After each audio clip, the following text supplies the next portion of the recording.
All right, welcome back to the Tech Corner. I'm George Tsilis, Senior Markets Contributor here with the Schwab Network, and today we're going to be covering Zoom Communications, a leading provider of an AI-first work platform that enhances human connections.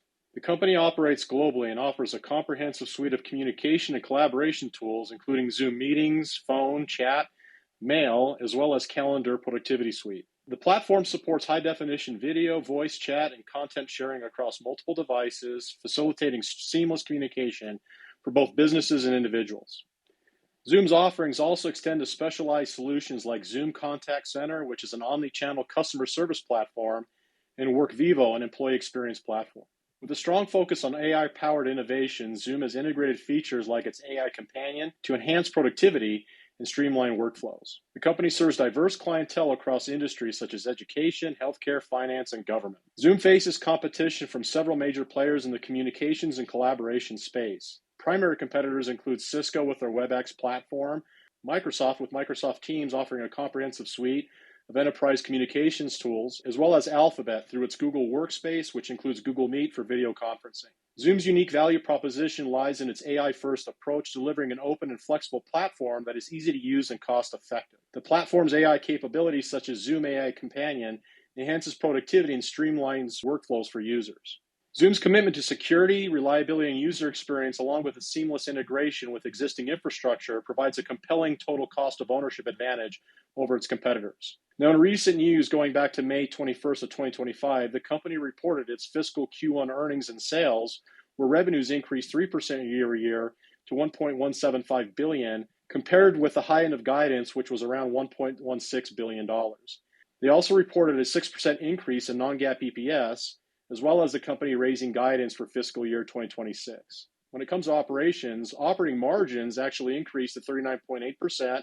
This was on the high end of guidance, which was around 38.1%. So they actually beat the number by about 70 basis points. Enterprise remains a bright spot for Zoom, increasing top-line sales for this division to 6% year-over-year and 8% growth in the number of paid customers, generating in excess of $100,000 in trailing 12-month revenue. Now, there are many positives to consider when looking at Zoom Communications. First off, the company is expanding its AI capabilities, which enhances its offerings to Fortune 500 companies. Zoom also excels in profitability. It boasts a net income margin of over 22%, which is substantially higher than the sector average of 4%. This highlights the company's efficiency in converting sales into profits. Its subscription revenue model and solid profit margins provide resilience in market downturns. Now, despite volatility in price, Zoom maintains a strong balance sheet with about $7.8 billion in cash and very little debt to speak of when compared to the market capitalization of equity. Therefore, the company has ample financial flexibility to potentially buy back shares or make strategic acquisitions to enhance growth. Zoom's AI initiatives, such as AI Companion 2.0 and WorkVivo, show strong adoption, with significant growth in users across healthcare, education, and frontline worker markets. Now, despite the positives, there are also some concerns we must consider with Zoom. Despite strong fundamentals and cash flow, Zoom's limited growth and high R&D expenses present some challenges. Now, when you look at growth metrics such as revenue, the forward revenue growth is estimated to be around 3% on a forward basis, which is significantly below the sector average of around 7%. This can indicate slower expansion compared to peers and possible lower than expected conversion of free trials to paying customers. The company also faces intense competition from Microsoft Teams and Google Workspace. Zoom's growth outlook remains relatively tepid, with limited EPS increases projected, reflecting a cautious sentiment in the market. This also aligns with macroeconomic uncertainties affecting enterprise budgets. The company's AI monetization strategies are still developing. While adoption appears strong, the timing for revenue contribution remains uncertain, which may impact near-term growth prospects.